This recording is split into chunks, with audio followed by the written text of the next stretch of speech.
Assalamualaikum warahmatullahi wabarakatuh. Perkenalkan, nama saya Desi Kumalasari dengan NIM 21888 2191016. Program Studi Pendidikan Vocational Design Fashion semester 2 akan menjelaskan sedikit mengenai konsep dasar strategi pembelajaran. Penjelasan singkat, belajar merupakan proses memperoleh ilmu. Belajar merupakan kegiatan yang menghasilkan adanya perubahan dari yang tidak tahu menjadi tahu, dari yang tidak mampu menjadi mampu. Sedangkan pembelajaran mengacu pada dua konsep, yakni belajar dan mengajar. Pembelajaran merupakan proses yang kompleks dengan menghadirkan kegiatan belajar yang dilaksanakan oleh siswa serta kegiatan mengajar yang dilaksanakan oleh guru. Belajar dan pembelajaran merupakan dua kegiatan yang beriringan dan saling terkoneksi satu dengan lainnya. Artinya, proses pembelajaran tidak akan berhasil jika kegiatan belajar tidak hadir. Sebaliknya, jika komponen mengajar pada proses pembelajaran tidak dijalankan dengan baik, maka kegiatan pembelajaran juga akan timpang dan tidak menjadi hasil yang maksimal.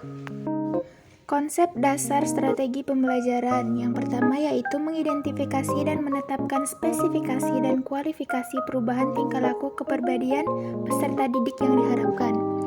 Spesifikasi dan kualifikasi perubahan tingkah laku yang diinginkan sebagai hasil belajar mengajar yang dilakukan.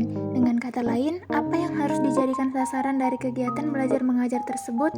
Sasaran ini harus dirumuskan secara jelas dan konkret sehingga mudah dipahami oleh peserta didik.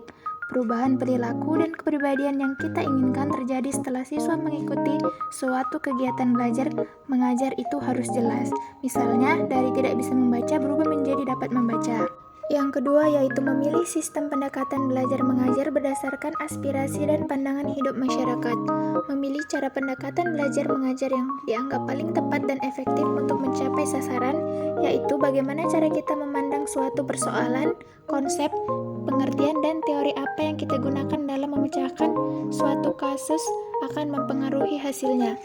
Suatu masalah yang dipelajari oleh dua orang dengan pendekatan berbeda akan menghasilkan kesimpulan-kesimpulan yang tidak sama. Yang ketiga yaitu memilih dan menetapkan prosedur, metode, dan teknik belajar mengajar yang dianggap paling efektif, tepat, sehingga dapat dijadikan pegangan oleh para guru dalam menunaikan kegiatan mengajarnya.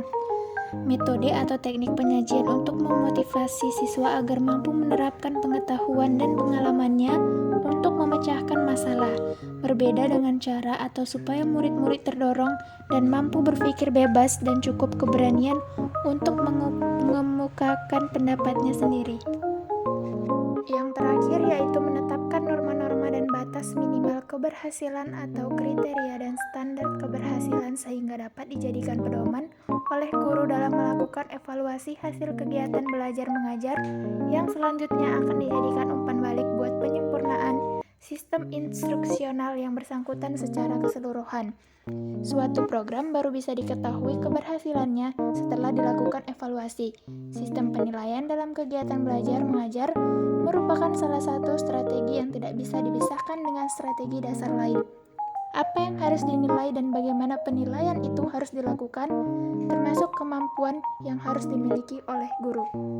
Selanjutnya yaitu kesimpulan. Keempat dasar strategi tersebut merupakan satu kesatuan yang utuh antara dasar yang satu dengan dasar yang lain saling menopang dan tidak bisa dipisahkan. Baiklah, sekian materi yang dapat saya sampaikan. Apabila ada kekurangan, saya mohon maaf. Saya akhiri. Wassalamualaikum warahmatullahi wabarakatuh.